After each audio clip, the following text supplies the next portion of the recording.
안녕하세요. 엔지니어TV입니다. 현대차 그룹의 차세대 전기차 플랫폼인 ES 플랫폼에서 배터리를 어떻게 적용하게 될 거냐 하는 힌트들이 있어 공유하고자 합니다. 같이 보시죠. 28일 일본에서 열린 세계 경영자 회의에서 장재훈 현대차 사장이 현대차의 미래 산업과 글로벌 비전을 주제로 글로벌 전기차 수소 전략 등에 대해 대담을 가졌습니다. 여기에서 2030년까지 21개 차종의 전기차 라인업을 구축한다. 200만 대를 판매하겠다고 했습니다. 여기에서 전기차 플랫폼을 이야기했는데요. 지금의 eGMP의 뒤를 이을 새 플랫폼을 개발 중이다. 새 플랫폼에선 배터리와 세시를 일체형으로 전기차를 제작할 수 있을 것이라고 했습니다. 셀2팩과 셀2샤시까지 고민하고 있다라는 거죠. 자, 잠시 지마시 유튜브의 전기차용 플랫폼 종류 좀 더 세분화되어 있는데 현대차 경우에는 1세대 코나 NG차 우선 플랫폼이 있었죠. 그리고 전기차 전용 플랫폼 eGMP가 있었고 그 다음 나오는 것이 ES 전기차 전용 차세대 플랫폼입니다. 자, 특히 여기에서 이거죠. IMA 배터리 시스템, 이게 2022년 CEO 인베스트 데이에서 아주 상세하게 언급을 했었습니다.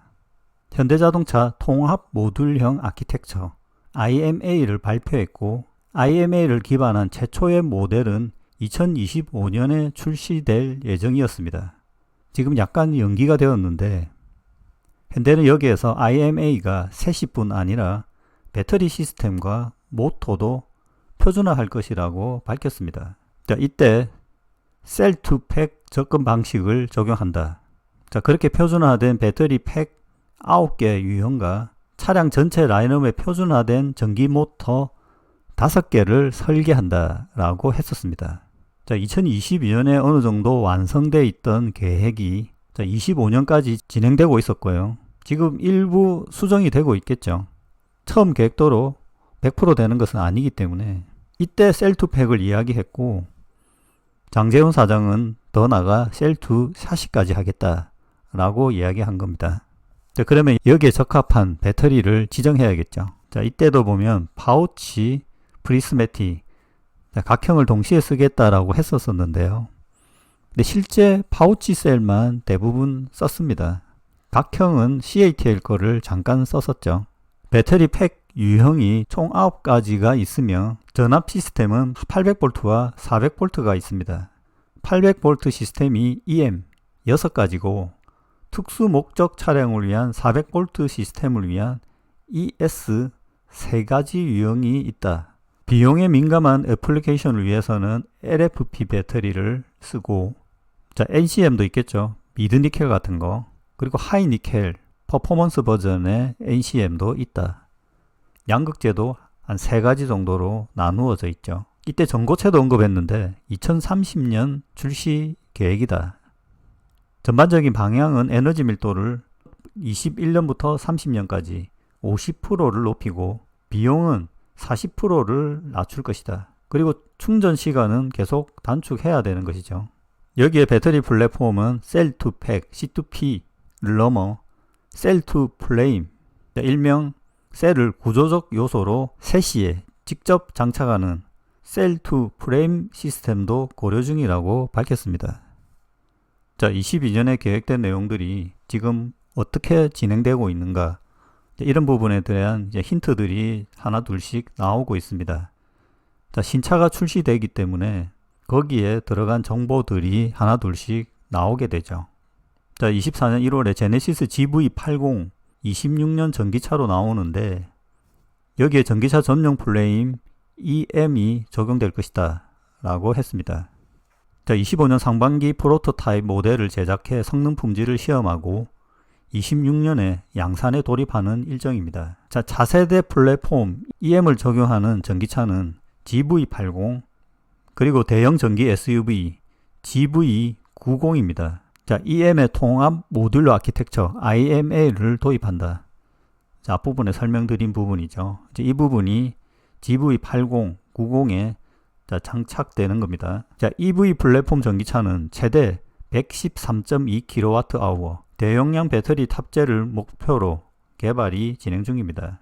자, 이 배터리 용량은 1회 완충 시 700에서 800km 수준의 긴 주행거리를 확보할 것으로 예상됩니다. 자, 모터의 출력도 200kW, 320, 450kW 등 다양한 출력을 제공하고자 합니다. 자, 그리고 이제 5월경에 다소 연기된다. 자, 부품업체들에게 양산 계획들이 떨어졌는데요. 자, GV90은 25년 4분기 2에서 3만 대 양산 목표, GV80 2세대는 26년 2분기, GV90이 먼저 생산되죠. GV80은 3만 대 판매 목표입니다. K8 전기차는 일단 취소가 되었다고 하네요. 자, 이 부분에 대한 일정들도 향후 곧 나올 걸로 봅니다.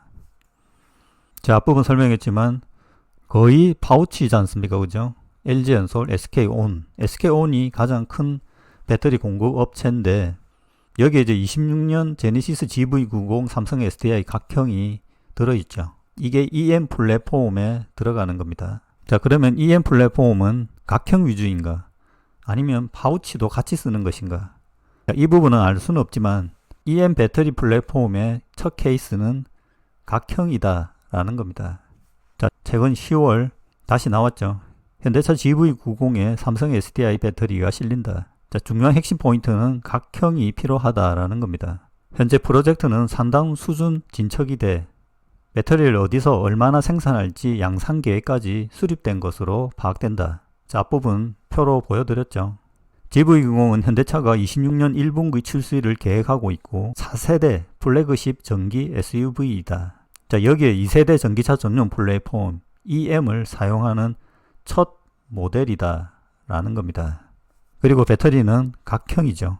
저는 사실 궁금한 게 각형을 쓴 이유가 셀2팩을 구현하고자 하는 것인가, 아니면 셀2 샤시까지 하는 것인가. 자, 저의 판단은 셀2팩을 구현할 것으로 봅니다. 자, 여기에 이제 여러 가지 힌트가 있는데, 자, EM 플랫폼에서 배터리가 셀2팩으로 조립이 된다고 하면 모듈에 장착된 안전장치들이 사라지죠. 그래서 팩 상태에서 화재 방지 장치들이 보증이 되어야 됩니다. 여기에 각종 절연, 방화 방지 소재들이 들어가게 됩니다. 자, 이건 실제 전기차 화재가 발생했을 때 화재 지연에 대한 여러 가지 조건들이 있거든요. 이게 유럽, 미국, 한국도 마찬가지고요. 시간을 측정합니다. 배터리가 화재에서 팩으로 밖으로 나오는 데까지 최소 지연 시간이 5분입니다. 이거를 막기 위해서 방열 소재들을 넣게 됩니다. 배터리 사이나 아니면 배터리 팩 상단 이렇게 넣게 돼 있죠. 자, 이런 걸 납품하는 기업이 EMES 플랫폼으로 가면, 자, 아까 배터리 용량도 더 커졌죠. 자, 전기차 파워가 커지기 때문에 내부에 축적된 열량도 커지게 됩니다. 자, 여기에 언급한 내용을 보면 파우치가 204에서 210W 정도 되는데, 자, 여기에 방열 소재를 적용하면 15분 30초까지 견뎠다. 자, 이런 내용이 나오고, EMES 플랫폼으로 가면 643Wh까지 3배 많은 열이 발생하게 된다. 자, 그래서 방열 소재들이 필수적으로 배터리 팩에 들어가야 된다라는 이야기입니다. 자, 이런 상황은 테슬라 사이버 트럭 분해 영상에서 보면 이해가 되는데요. 자, 여기에는 방열 에폭시를 뿌린 걸로 보입니다. 이게 이제 손쉽게 장착할 수 있는 부분이고, 여러 가지 진동을 잡는 다른 기능도 있지만 배터리 분해를 할 수 없는 문제점이 있습니다. 자, 이런 부분을 보완하기 위해서 패드를 상단에 붙이는, 자, 이런 방법도 있습니다.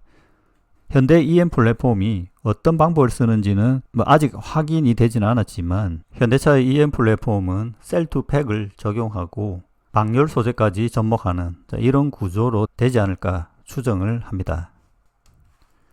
최근 삼성 SDI가 27년부터 GM과 각형 생산을 위한 JV를 하였고, 향후에 생산이 진행될 건데요. 자, 여기에서 앞으로 각형 채택의 배경이 미주의 경우 전기차향에 요구되는 주행거리가 높으며 안전성에 대한 관심이 높아 고객이 고밀도 각형 배터리를 원한다, 이렇게 답을 했습니다. 자, 현대차도 이에 맞춰서 각형으로 첫 EM 플랫폼을 적용한 GV90을 진행 중이다 라는 겁니다. 자, 향후 출시되거나 추가 정보가 나오면 다시 공유하도록 하겠습니다. 마치겠습니다.